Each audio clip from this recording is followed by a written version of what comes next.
I'm Teisha Bader with the JBS News Update for Thursday, April the 30th, 2015.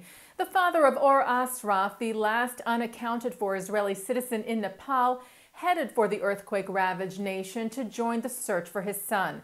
Patrick Asraf, together with members of Or's elite IDF unit Egoz, flew to Nepal last night to look for him.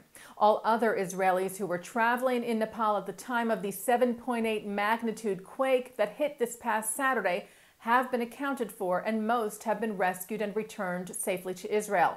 Meanwhile, Israel's field hospital in Nepal treated almost 100 patients on its first day of operations yesterday and delivered its first baby. The young Israeli woman who was seriously injured 2 weeks ago in a vehicular terror attack was released from Hadassah University Medical Center in Jerusalem today. 24-year-old Shira Klein was waiting at a bus stop in the French Hill neighborhood of Jerusalem next to Shalom Cherki when Palestinian driver Khaled Kouteine deliberately rammed into them, killing Cherki and seriously wounding Klein on April the 15th.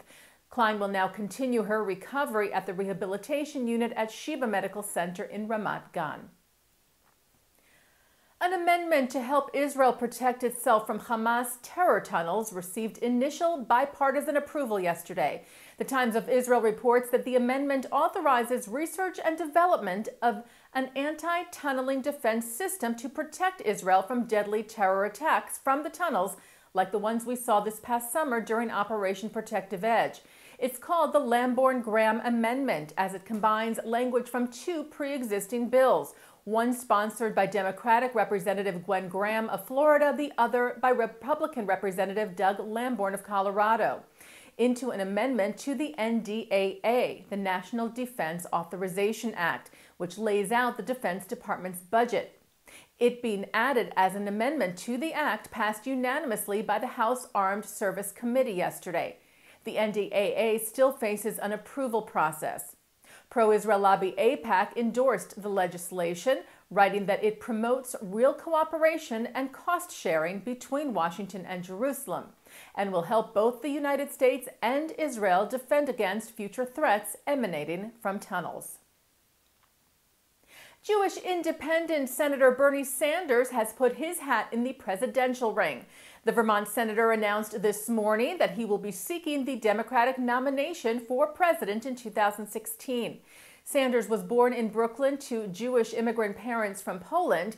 He joined the U.S. Senate in 2007 and has served as a member of the U.S. House of Representatives from 1991.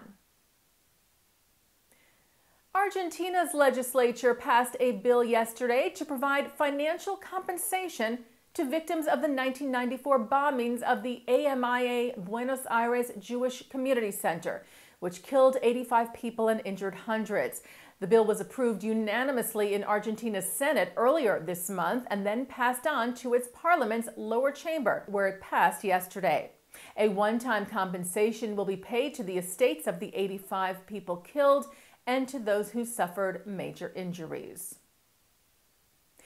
A book by Holocaust historian Deborah Lipstadt is being made into a film.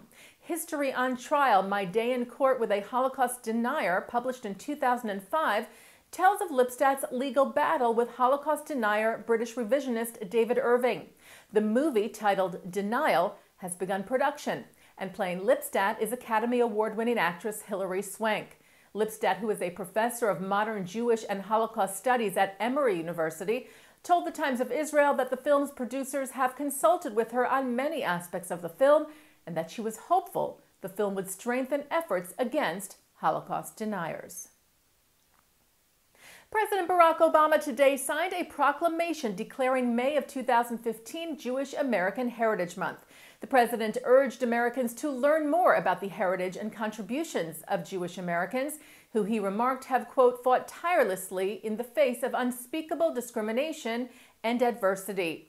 He said their relentless spirit and remarkable achievements have enriched our country, stirred our conscience. The president noted that this year, Jewish American Heritage Month, begins as the world commemorates the 70th anniversary of the liberation of Dachau by American soldiers, and that Jews still face bigotry. Obama said the U.S. was committed to standing up against anti-Semitism wherever it exists, in all its forms, including in the denial or trivialization of the Holocaust.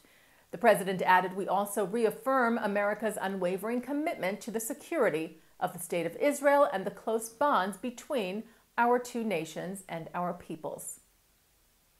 And turning now to our programming for tonight, Thursday, April the 30th, at 7 o'clock, a Talmud study on the subject of privacy in Jewish law. Later at 9, Mark Golub sits down with Hillel director at the Bronfman Center for Jewish Student Life at NYU, Yehuda Sarna, who talks about Jewish college students. That's on the Chaim. And at 10 o'clock, New Jewish Cinema presents Deli Man. And coming up right after this newscast tonight, Executive Director of the Israel Religious Action Center, Anat Hoffman, describes how a Torah scroll was read for the first time in the women's section at the Western Wall last week on tonight's In the News with Mark Golub. And that's the JBS News Update for Thursday, April the 30th, 2015. I'm Teisha Bader.